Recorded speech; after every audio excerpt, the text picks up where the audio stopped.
श्री विनायक स्तोत्र। मूषिकवाहनमादकहस्त चामरकर्णविलम्बितसूत्र वामनरूपमहेश्वरपुत्र विघ्नविनायकपाद नमस्ते।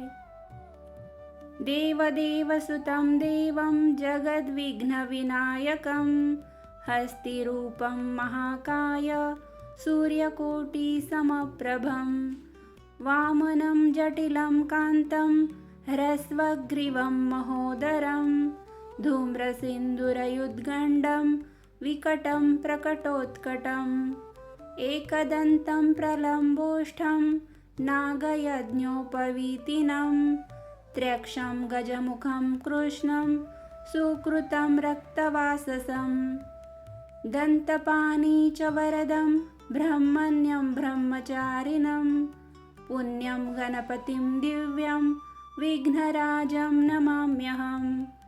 देवं गणपतिं नाथं विश्वस्याग्रेतुगामिनं देवानामधिकं श्रेष्ठं नायकं सुविनायकं नमामि भगवं देवम् अद्भुतं गणनायकं वक्रतुण्डप्रचण्डाय उग्रतुण्डाय ते नमः। चण्डाय गुरुचण्डाय चण्डचण्डाय ते नमः। मतोन्मत्तप्रमत्ताय नित्यमत्ताय ते नमः। उमासुतं नमस्यामि गङ्गापुत्राय ते नमः। ओंकाराय वशङ्कार स्वाहाकाराय ते नमः। मन्त्रमूर्ते महायोगीन् जातवेदे नमो नमः। परशुपाशकहस्ताय गजहस्ताय ते नमः। मेघालय मेघवर्णाय मेघेश्वर नमो नमः। घोराय घोररूपाय घोरघोराय ते नमः। पुराणपूर्वपूज्याय पुरुषाय नमो नमः। मदोत्कटनमस्तेस्तु नमस्ते चण्डविक्रम। विनायक नमस्तेस्तु नमस्ते भक्तवत्सल। भक्तप्रियाय शान्ताय महातेजस्विने नमः। यज्ञाय यज्ञहोत्रे च यज्ञेशाय नमो नमः। नमस्ते शुक्लभस्मांग शुक्लमालाधराय च अग्निहोत्राय शान्ताय अपराज्ययते नमः। आखुवाहनदेवेश एकदन्ताय ते नमः।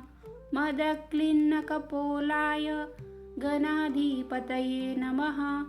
रक्तपुष्पप्रियाय च रक्तचन्दनभूषित शूर्पकर्णाय शूराय दीर्घदन्ताय ते नमः। विघ्नं हरतु देवेश शिवपुत्रो विनायकः।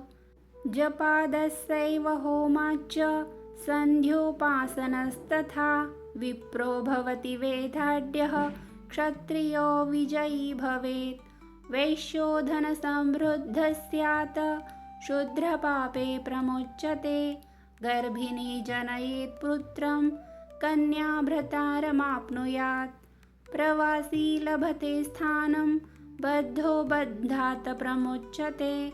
इष्टसिद्धिमवाप्नोति पुनात्या सत्तमं कुलं। सर्वमङ्गलमाङ्गल्यं सर्वपापप्रणाशनं सर्वकामप्रदं पुंसा पठतां शृणुतामपि। इति श्रीब्रह्माण्डपुराणे स्कन्दप्रोक्तं विनायकस्तोत्रं सम्पूर्णम्। श्रीविनायकाष्टकम्।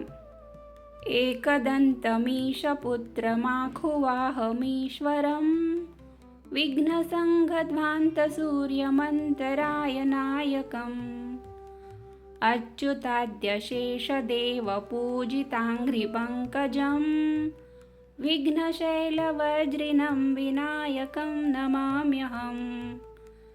कामरूपधारिणं नागयज्ञसूत्रिणं कुङ्कुमोत्थकाय कान्तिशोभितं वराननं काञ्चनाभिभास्वरं च वासवादिवन्दितं